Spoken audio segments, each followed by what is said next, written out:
الإسلام ديني ولا أرضى بغير ديني محمد اللي هديني نور الإيمان دين الإسلام ديني ولا أرضى بغير ديني محمد اللي هديني نور الإيمان دين الإسلام ديني ولا أرضى بغير ديني محمد اللي هديني نور الإيمان.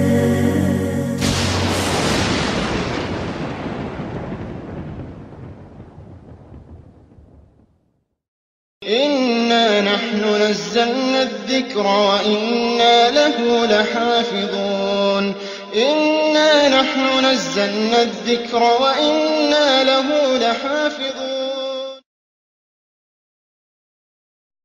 All praise is due to Allah. We praise Him, we seek His help, and we ask for His forgiveness. We take refuge with Allah from the evil of ourselves and from the evil consequence of our evil actions. Whomsoever Allah guides, there is none to misguide. And whomsoever Allah leaves to go astray, there is none to guide. And today, over the next series of programs, we are going to be doing our best to prove to you that that is the case, that indeed there is nothing worthy of worship except Allah, and that Muhammad sallallahu alayhi wasallam is the messenger of Allah. And today, we are going to be talking about the preservation of the Quran. Now, why are we going to be talking about the preservation of the Quran? Why is that important? And what has that got to do with proving that Islam is the truth?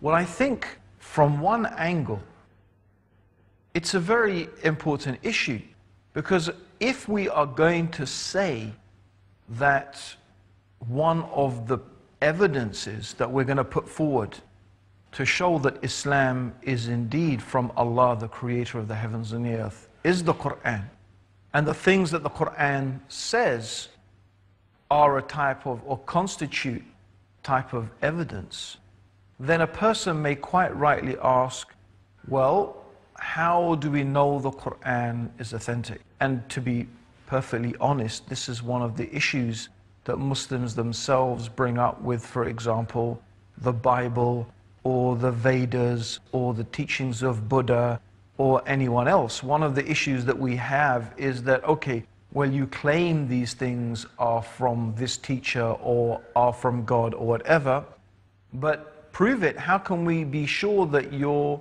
scriptures are authentic? Maybe they have been corrupted, maybe they have been distorted. Maybe there is some truth there and some falsehood there. So what we would like to do today is to do our best to show that the Quran is indeed a book that has been preserved from corruption and from distortion.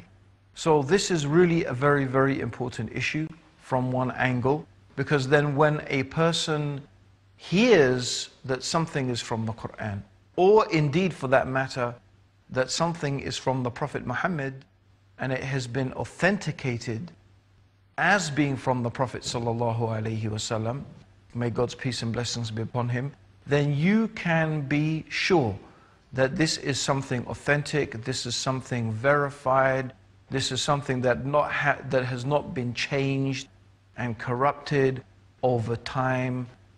So this gives us a lot of confidence that what we're mentioning from the Quran is indeed something that is true and something that is correct. So that is what we're going to be dealing with. But inshallah, before we do that, we would just like to recap on something very important that we mentioned in a previous series of programs. Because ultimately, at the end of the day, my dear brothers and sisters, one of the strongest proofs and evidences that Islam is from Allah is what the Quran teaches about Allah. And now we have already mentioned this and we've been through this in another series of programs, but I want to go through it again, very briefly, without repeating everything. You see, the Quran has a very beautiful teaching about God. And in fact, if this was the only thing that the Quran was teaching, the oneness of God, the uniqueness of God, the transcendence of Allah, if this was the only thing the Quran was teaching, really for a person who is very logical and rational, and who is really in touch with their nature and their inner selves, then for them, that probably would be enough of a proof and evidence that the Quran is from God. Because what we find is that nearly every religion, in some way or another way, distorts the belief in the oneness of God in some way or another. For example, Christianity teaches that there is one God, that there is one Creator who has brought this whole universe into existence. In one way or another, this idea is corrupted by the idea or the concept that, for example, as Christianity teaches, that God has become man, and that somehow Jesus is both human and God. So this is really a corruption and a distortion of the pure teachings of monotheism. Because in reality what we find is that this is a type of impossibility. How can something be completely human and completely divine at the same time? Because the qualities of true divinity and the qualities of true humanity are incompatible. God is eternal, whereas human beings are finite. God is self-sufficient, whereas human beings are needy. How can something be eternal and be finite at the same time? How can something be self-sufficient and needy at the same time?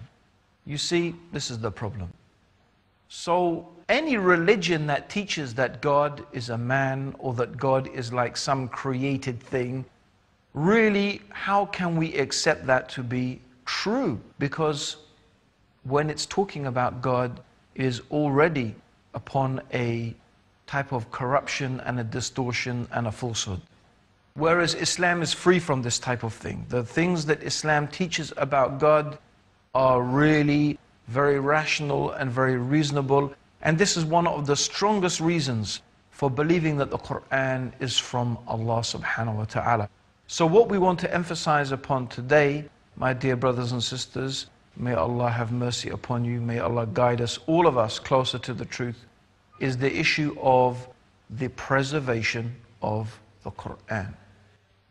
Now, one of the things that I want to touch upon is the historical evidence of the preservation of the Quran.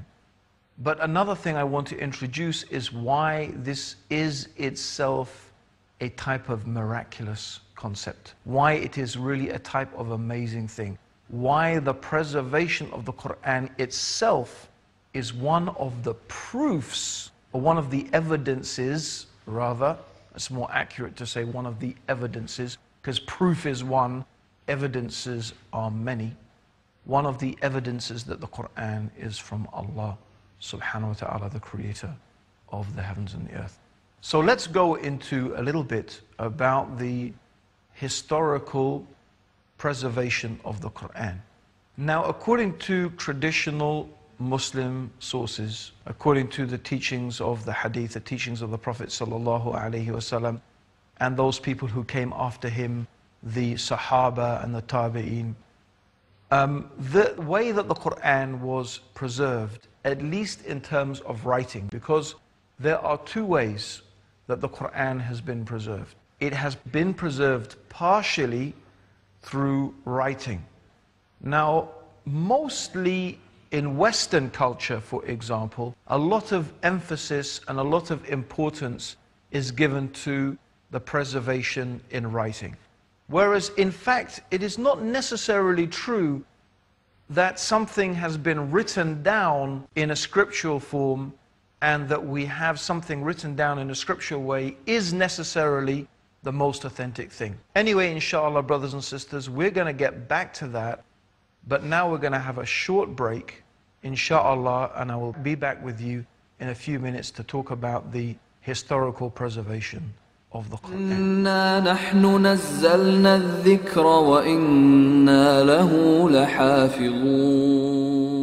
Assalamu alaikum, brothers and sisters. Welcome back to the proof that Islam is the truth. And today we're talking about the preservation of the Quran. And I just wanted to read an ayah from the Quran. Verily, we have revealed the dhikr, the reminder, which is one of the words for the Quran. And verily upon us, Allah subhanahu wa ta'ala is saying, upon us is the preservation of it. This is a promise in the Quran that Allah will preserve the Quran. And the reality of the preservation of the Quran is without doubt one of the miraculous aspects of the Quran and one of the proofs and the evidences that it is from Allah. In fact, you will find that nearly every type of book and scripture and writing through time goes through many alterations and distortions and corruptions. Now, this may not be the case so much today with the invention of the printing press, but of course in ancient times, when books were largely transcribed by scribes, then there was a lot of opportunity for corruptions and distortions and additions and deletions to take place. Yet throughout the 1,400 years of Islamic history, the Quran has remained the same. In fact, it is one of the most remarkable things that you could take a copy of the Quran today. You could take a copy of the Quran today. So for example, if we took this Quran here, and we looked at the Arabic, so this is of course an English Arabic Quran, but if you looked at the Quran today, and you took this Quran, and you compare it with a Quran in Saudi Arabia, and you compare it with a Quran in Morocco, and you compare it with a Quran in China, and you compared it with a Quran in Siberia, and even if you went back in history, 100 years, 500 years, 1,000 years, 1,200 years, in fact, the most ancient manuscripts that we have of the Quran date to a time that is almost contemporaneous to the time of the Prophet sallallahu alaihi wasallam. It means we have manuscripts of the Quran dating back all the way back to the time of the Prophet sallallahu alaihi wasallam. And the amazing thing is that if you examined these manuscripts, you would find that the actual words of the Quran are exactly the same. Okay, the style of writing may be different. The use of certain diacritical marks may be different, but the actual words remain exactly the same. This is a fact. Actually, this is one of the greatest arguments against those people who claim. There are some people who are trying to claim that the Quran has evolved, it's an evolved text. They're trying to make the same claims about the Quran that have been discovered about the Bible. But no one or very few people take these claims really seriously. And part of the reason is that the sheer weight of evidence against such a claim is there. Because we have these texts of the Quran, and we have different manuscripts in places like, for example, Tashkent, we have manuscripts in Cairo, we have manuscripts in Yemen, we have very, very ancient manuscripts that date really to the time, very close to the time of the Prophet sallallahu alaihi wasallam. Let's go very briefly through the history of the written preservation of the Quran. Now, of course, during the lifetime of Rasulullah sallallahu alaihi wasallam, the Quran was never actually collected as one book. And the reason for that, of course, is that as long as the Prophet sallallahu alaihi wasallam was alive, it was still possible that some more verses of the Quran would be revealed. However, the Prophet sallallahu alaihi wasallam, he used to recite the Quran from beginning to end every Ramadan. And in the Ramadan before he died, the Prophet sallallahu alaihi wasallam recited the Quran twice. And the angel Gabriel, Jibreel, used to come and go through the Quran with the Prophet sallallahu alaihi wasallam in the month of Ramadan. So the Quran was known from Surat Al-Fatiha to Surat Al-Nas. It was known by the people who used to memorize the Quran, and what was known as the Quran was understood, but it was never written down as what is called a mushaf. They wrote down the Quran in various pieces and fragments, but it was never written down as one book. However, after the Prophet ﷺ died, there were what was called the wars of Ridda. These are the wars of apostasy, when many people began to apostatize and leave the religion of Islam. And there were some wars against those people. And in those wars, many of those people who had memorized the entire Quran, who are known as the Huffaz, the memorizers or the preservers, from Hafiz, which means to preserve in Arabic. These people had preserved and memorized the entire Quran in their memory. We will get back to that at a later stage about the oral transmission and memorization of the Quran. But now we're talking about the written preservation of the Quran. So these people, many of them were killed in battle. So it was said to Abu Bakr, who was the ruler of the Muslims, the first caliph or the first ruler of the Muslims. Some people said to him, why don't you write down the Quran to make sure that we don't suffer from what the people suffered from who came before us, meaning the Jews and Christians, from their distortions and the corruptions in their text. Because we're afraid that if the Huffaz are killed in great numbers, then maybe the preservation of the Quran will not be maintained. So anyway, there was some dispute about this, because some of them said, well, how can we do something that the Prophet ﷺ never did? But they agreed, and Umar and Abu Bakr, having discussed it with each other, they agreed, and the companions had agreed that this was a good idea. So what they did is they got someone called Zayd ibn Thabit. They got him to organize this collection of the Quran, and with the agreement of those people who were the Huffaz, who were still living, they agreed to collect the Quran and to write it as one mushaf from the beginning to the end. And they got a unanimous decision about that. In fact, they got an agreement on every single ayah. Two people, a minimum of two people had to agree. Every single ayah of the Quran, they had to agree that this was the right ayah and it was in the right place also. So this was the first mushaf. And it stayed with Abu Bakr, and then when Abu Bakr died, it was given to Umar. And when Umar died, he gave it to his daughter, Hafsa. Hafsa was also one of the wives of the Prophet ﷺ. Now, after the death of Umar, the Islam had spread over many, many different lands. Islam had entered into Persia, it had entered into Egypt, and there were so many people becoming Muslim. Now, some of the people began to argue with each other about the reading of the Quran, because the Prophet ﷺ, and it's very important, he had allowed the Quran to be read in 7 different dialects. So there were 7 different dialects. They were all considered to be the Quran, and the Prophet allowed the reading of the Quran in those 7 different dialects. However, some of the people who read it in one dialect began to argue with those who read it in another dialect, and they were saying, our reading is the right reading and your reading is the wrong reading, and vice versa. And they nearly came to blows over this issue.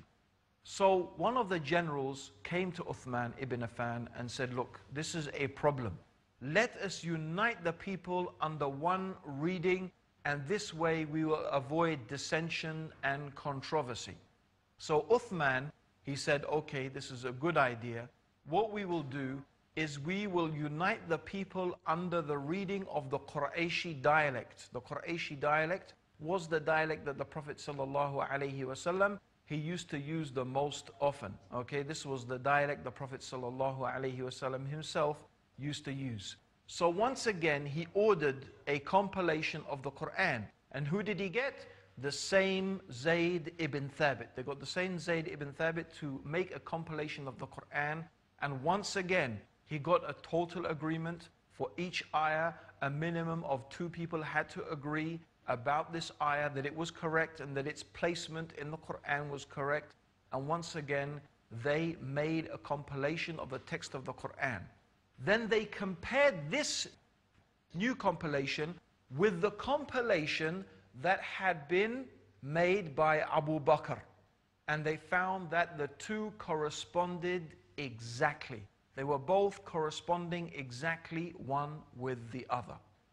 So then Uthman ordered that every copy that people had made and every writing that people had made of the Quran should be destroyed. And the way that they destroyed it was by burning it. Okay? This is considered to be a clean and pure way to destroy the text of the Quran. It's not like maybe in Western culture these days, when they want to get rid of books, they burn the books as a type of protest. No, this was considered to be a clean way to dispose of the Quran. So every Quran they had was either washed, as the Mus'haf that was given to from Abu Bakr and Umar to Hafsa, it was actually washed clean. And every type of copy of the Quran was destroyed except this, what is called the Imam manuscript. That was the Imam manuscript compiled by Uthman under the supervision of Zayd ibn Thabit. And from that, 7 copies or maybe 9 copies were made. So from that Imam manuscript, 7 or 9 copies were made, and these copies were distributed all over the Muslim world at the time. And every Quran therefore had to be an exact replica, an exact copy of those Qurans. So we still have, according to many experts in the field, we still have 2 or 3 of those original manuscripts existing that was compiled in the time of Uthman ibn Affan, which is only some 20 years after the death of the Prophet Muhammad sallallahu alaihi wasallam. And as I said, you can go anywhere in the world today and you can take a copy of the Quran and you can compare it with Qurans anywhere, and you can go back in history 300, 400, 500 years, and you can compare those Qurans then with the Qurans that we have today, and you will not find they are different, not by a word, not by a letter. So this is a fact. This is a fact, and this is really an astounding miracle of the Quran, that Allah subhanahu wa ta'ala, He said that verily we have revealed the dhikr, the reminder, and upon us is the preservation of it. So this is the way that Allah subhanahu wa ta'ala in His infinite wisdom has preserved the Quran.